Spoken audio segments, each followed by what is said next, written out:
Vous savez, l'histoire de l'Amazonie, c'est vraiment l'histoire d'un destin commun et d'un futur commun.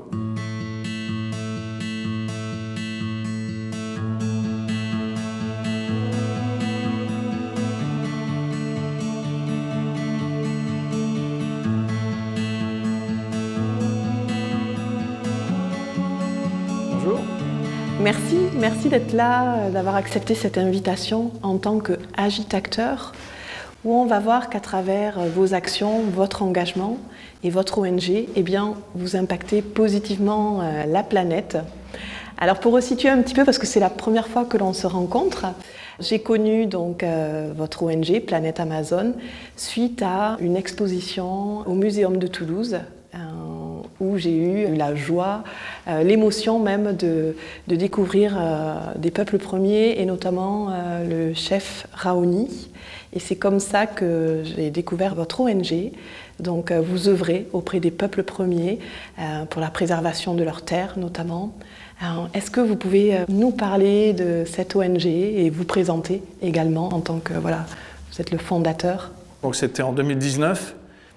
C'était un moment clé, je dirais, pour l'Amazonie, parce qu'on était aux 100 jours de Bolsonaro, du président Bolsonaro. Donc, et on avait fait venir une chef autochtone indigène, nous on dit indigène plutôt qu'autochtone d'ailleurs, du Brésil, qui est la Cacique Tanone, dont le biome n'est pas l'Amazonie, mais qui a une magnifique parure de plumes et qui représentait donc les peuples indigènes d'Amazonie à ce moment-là. C'était un peu avant la tournée du chef Raoni. Et donc j'avais en effet montré mon film, Terra Libre, où je raconte 30 ans de combat des peuples indigènes que j'ai accompagnés, puisque ça fait 30 ans que je suis militant dans cette cause, à travers mon engagement auprès du chef Raoni, et qui montre en effet le combat des peuples indigènes pour essayer de nous sauver malgré nous, j'allais dire presque. Oui. Et donc en ce qui concerne l'association Planète Amazon, pour vous en dire quelques mots, j'ai commencé à m'engager à l'âge de 18 ans. Mon chanteur préféré était Sting à cette époque-là.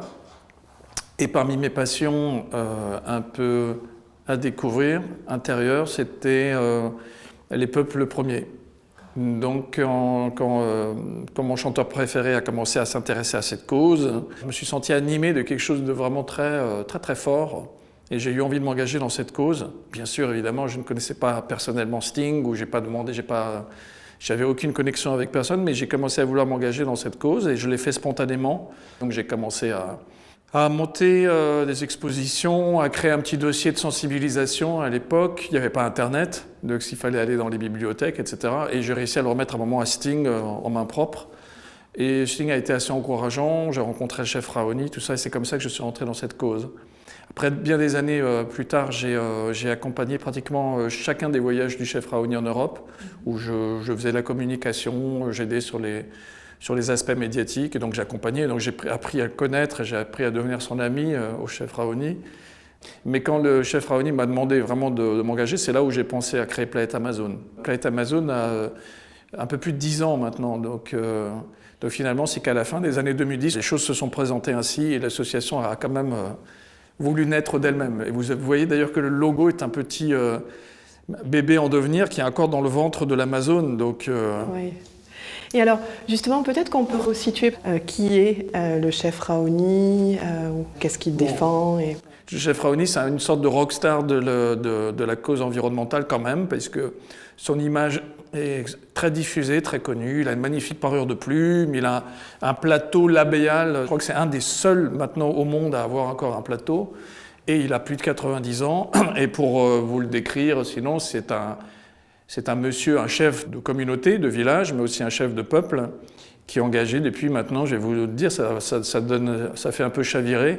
Il est engagé depuis la fin des années 50 pour défendre son peuple et l'Amazonie. Oui, il défend son peuple, mais quelque part aussi, il nous protège, nous, d'une certaine façon. Vous savez, l'histoire de l'Amazonie, c'est vraiment l'histoire d'un destin commun et d'un futur commun. Mais d'un destin commun parce que, je vous ai parlé là, du chef Raoni, ça fait depuis la fin des années 50 qu'il se bat.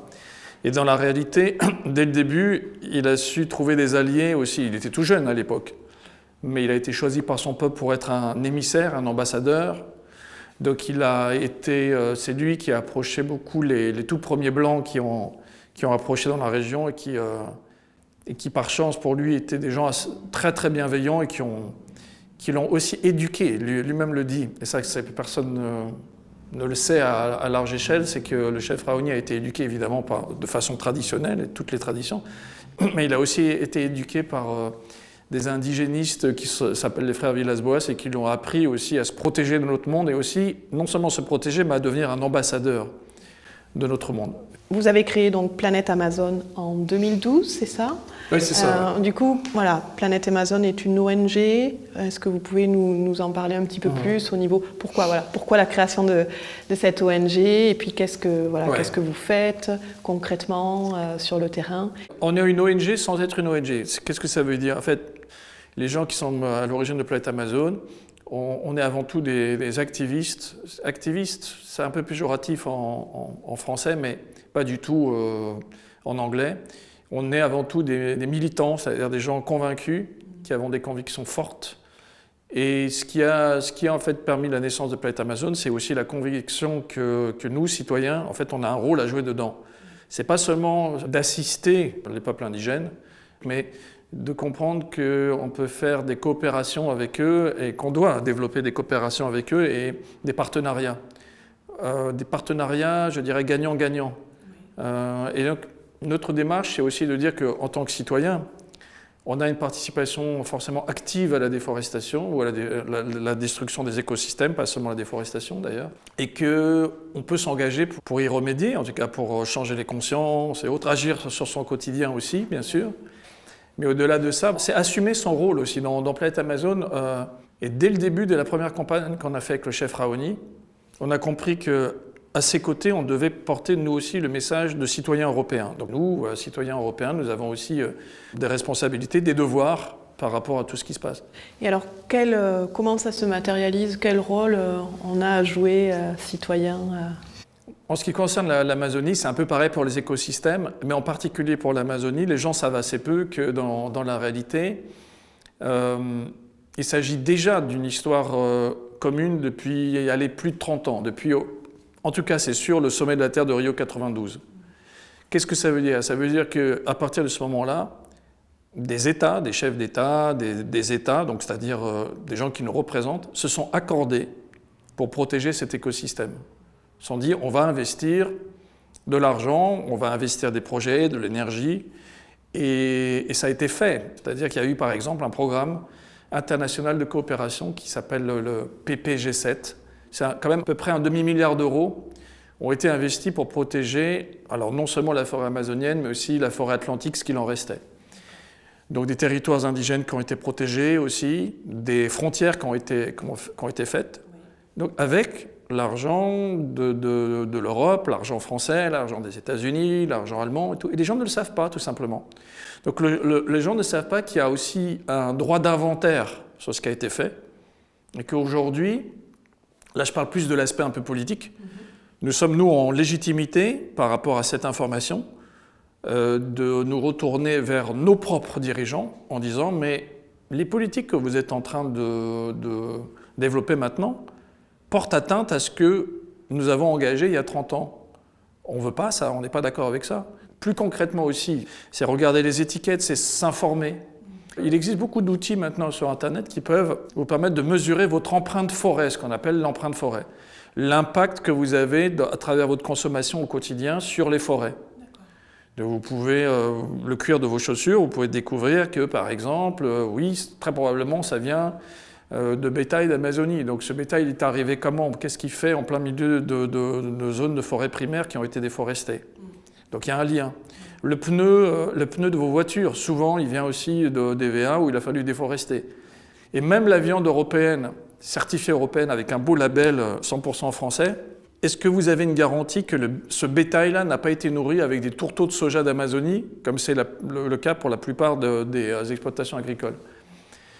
Donc vous voyez, toute cette prise de conscience engendre après des changements aussi d'attitude. Je ne dis pas que c'est simple, mais au moins on a peut-être aussi le pouvoir de pouvoir écrire à ces chaînes-là en disant « je veux une transparence totale, est-ce que vous pouvez me répondre en ce qui concerne ma préoccupation sur la protection de l'environnement. Oui, donc merci de partager. Et vous voyez, l'empreinte forêt, eh bien, je la prends. Donc, ce sont des pépites comme ça aussi pour voilà, citoyens que nous sommes. Ça peut nous permettre justement de l'ancrer dans notre quotidien et à notre échelle contribuer aussi d'une manière ou d'une autre. Alors, Planète Amazon, il y a combien de bénévoles? Où est-ce que vous œuvrez exactement? Quelles actions concrètement? Nous restons jusqu'à présent une petite association, est-ce que je pourrais dire familiale pratiquement. C'est pour ça que quand vous me dites ONG, oui, on est aussi une ONG parce qu'on va sur les sommets internationaux, etc. Mais dans l'esprit, et même dans le développement qu'on a souhaité, on est resté à 100% bénévole. On a de temps en temps des chargés de mission sur des projets, etc. qu'on embauche pour des missions plus ou moins longues. Mais dans les personnes actives dans l'association, on est une petite dizaine. Mais bon, malgré tout, on arrive à faire ce qu'on arrive à faire. La difficulté, c'est d'arriver à la fois, comment dirais-je, institutionnaliser ça un peu et rester libre. Parce que dès que vous commencez à faire appel à des fonds pour pouvoir solidifier quelque chose, il faut voir d'où viennent ces fonds. Oui. Est-ce qu'on peut accepter les fonds de n'importe qui? Nous, non, clairement. Quelles actions vous menez sur le terrain, concrètement? Nous, on fait assez peu de terrain, en fait, à proprement parler.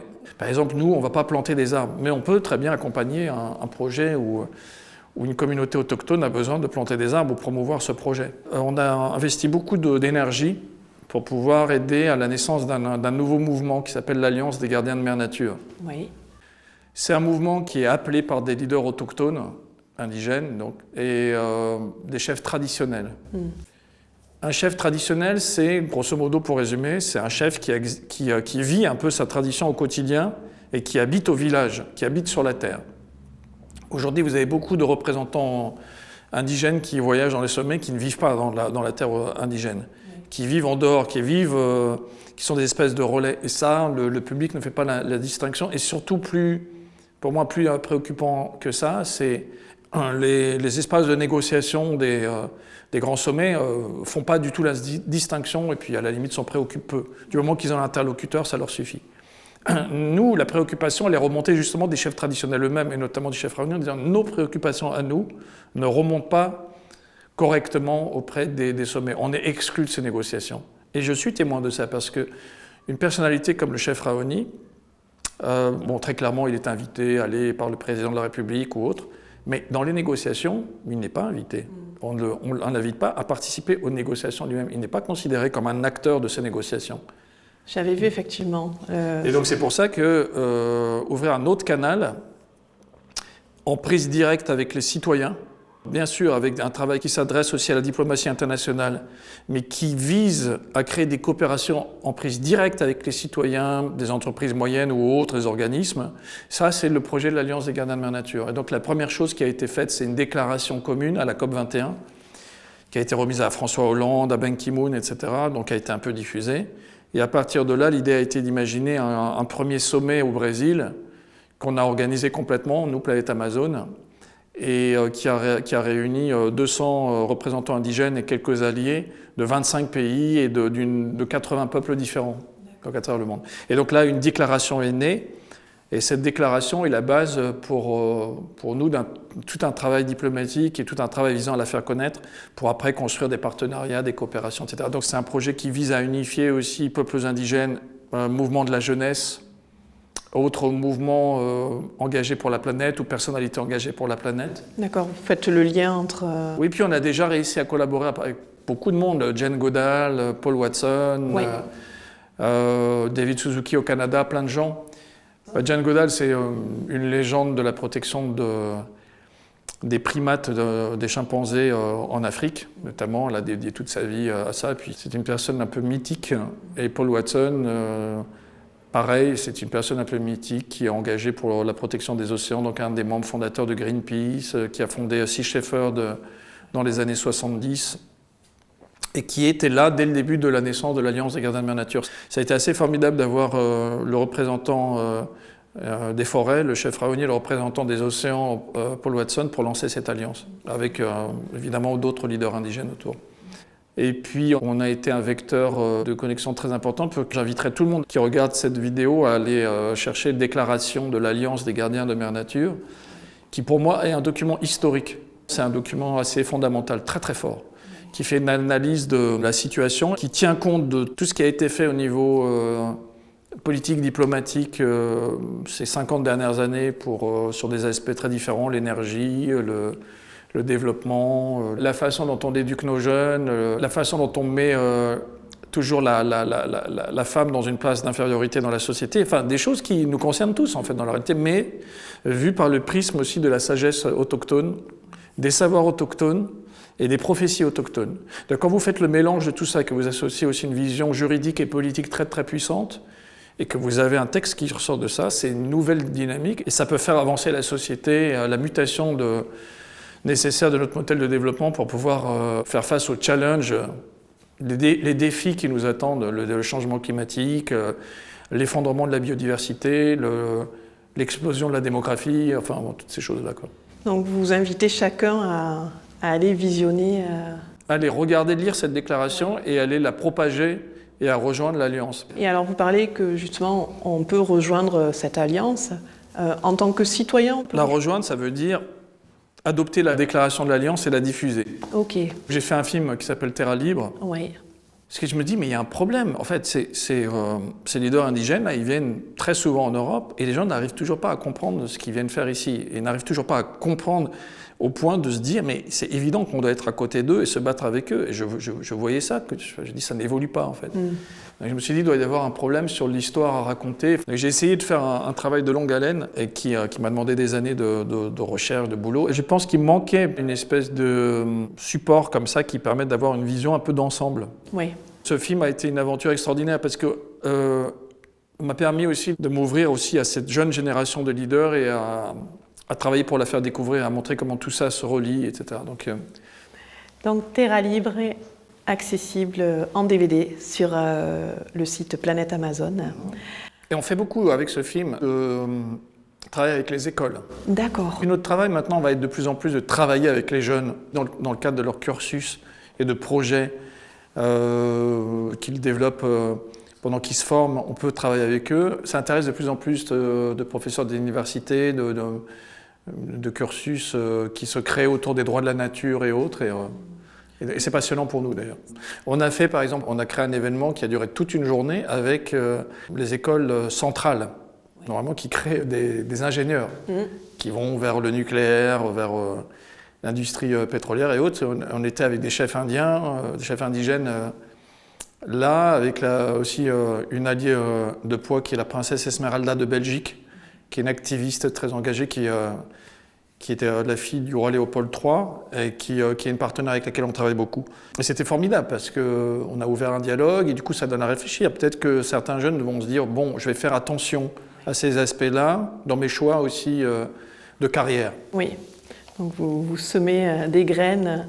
Mais bien sûr, parce que c'est au présent qu'il faut travailler. Donc on peut à la fois aller voir des plus petits pour justement semer ces graines comme vous dites, et puis pour les autres, parce qu'il y a déjà une conscience quand même chez beaucoup de jeunes, hein, quand même, et puis ils sont quand même pas bêtes, ils se rendent compte que leur futur est un peu menacé. Et donc aller aussi travailler avec des gens qui étudient le droit, il y en a beaucoup qui étudient le droit, et donc le droit doit évoluer. Nous, on milite beaucoup pour ça, pour que les lois évoluent, qu'il intègre les droits de la nature. Aujourd'hui, ça n'existe pas, les droits de la nature, dans le droit international.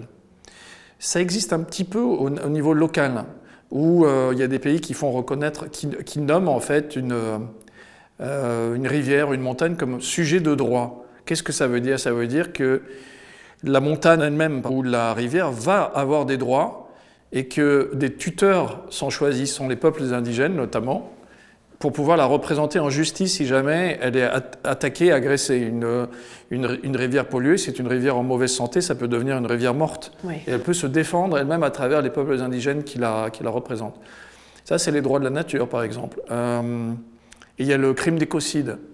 L'écocide est un mot qui a commencé un peu à émerger à peu près au moment où notre association s'est créée. D'accord. Et le public spontanément a choisi le projet du barrage de Bello Monte comme un premier exemple d'écocide. C'est-à-dire quand ce mot a commencé à un peu émerger, les gens sur les réseaux sociaux ont commencé à dire « oui, ça c'est un écocide terrible qui se prépare », alors que le mot n'était pas connu.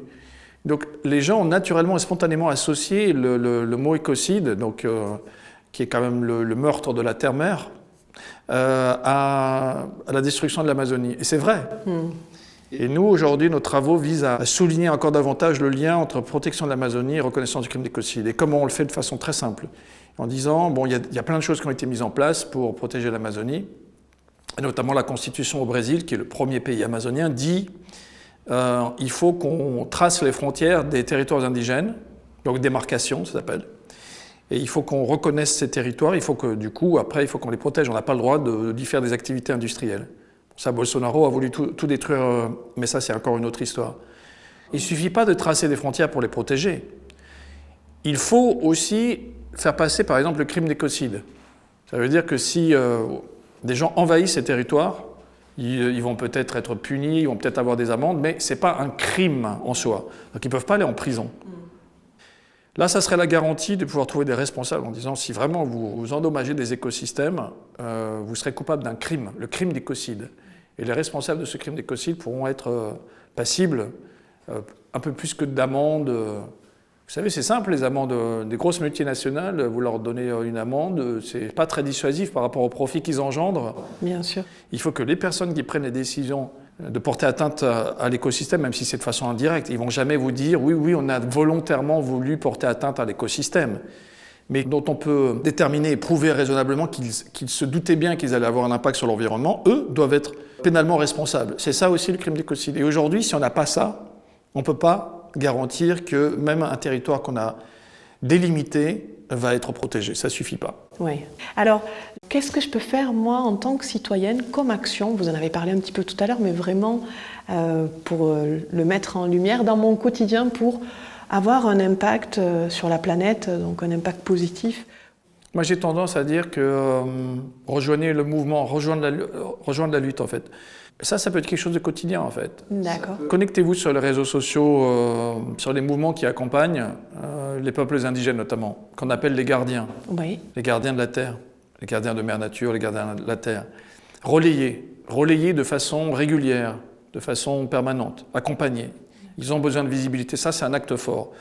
Donner de la visibilité à ces gens, c'est la garantie qu'ils vont être écoutés davantage et que du coup, ils vont être soutenus davantage. Ça, c'est une première chose que vous pouvez vraiment faire au quotidien, de façon simple, avec les réseaux sociaux, etc. Après, si vous voulez aller plus loin et agir sur votre quotidien, c'est-à-dire vous détacher le plus possible de la déforestation, essayez de vous renseigner. Il existe un quiz quelque part sur Internet qui s'appelle « Mesurer votre empreinte forêt », par exemple. Si vous voulez le faire, vous pouvez le faire. Et vous pouvez décider de manger moins de viande, par exemple. Oui. Si vous pouvez en manger beaucoup moins, ça fera du bien à la planète aussi. Donc ça, c'est quelque chose de concret. Encore une autre chose que je pourrais recommander, c'est traquer l'huile de palme dans les produits de consommation courante. Traquez-la sur l'étiquette. C'est pas facile, parce que les industriels savent qu'elle est traquée et du coup changent le nom de l'huile de palme. Ils mettent des fois huile végétale, huile ceci, huile cela. Il existe je ne sais pas combien de dénominatifs, mais ça, sur Internet, vous pouvez le trouver. D'accord, ok. Donc on a cette déclaration qui a demandé des efforts extraordinaires et qui a, pour moi, un contenu fabuleux. Le fait que vous la fassiez connaître régulièrement, c'est pas seulement une fois. Vous savez, c'est toujours comme ça que ça se passe en politique. Plus les responsables, comme on dit, voient une information remonter ou un document remonter, plus ils s'y intéressent, plus ils s'en occupent. Donc vous pouvez devenir des diplomates de la cause de façon presque anecdotique, en écrivant des fois à vos responsables politiques locaux, régionaux, nationaux, européens. Quand vous voyez des alertes sur que des leaders autochtones font remonter, ils viennent souvent en Europe et tout, ils désespérément essaient de faire remonter des messages. Ils ne passent pas sur TF1, ils ne passent pas sur France 2, ils ne vont jamais faire un 20h, ils ont besoin de nous. Si vous faites remonter une préoccupation à quelqu'un d'engagé localement, c'est intéressant, c'est important. Vous allez engager cette personne. Si c'est une fois, deux fois, s'il y a 5 personnes qui le font, la personne se dit, dis non, il y a un coup là-dessus. Bon, Oui. c'est intéressant, c'est important de le faire. Voilà quelques voies d'engagement. Et vous pouvez aussi agir sur votre consommation d'énergie quand vous voyez que vos fournisseurs d'énergie se comportent très mal sur des projets environnementaux. C'est ça, c'est devenir acteur au quotidien aussi. C'est pas mal déjà de couper, tant que possible, cette espèce de lien que nous avons tous avec notre propre destruction. Vous avez vu la perversité de notre modèle de développement, c'est d'arriver à nous faire croire que nous sommes nous-mêmes responsables de la situation, parce que tout a été fait pour nous lier intrinsèquement à cette destruction et à la propre fin de l'humanité.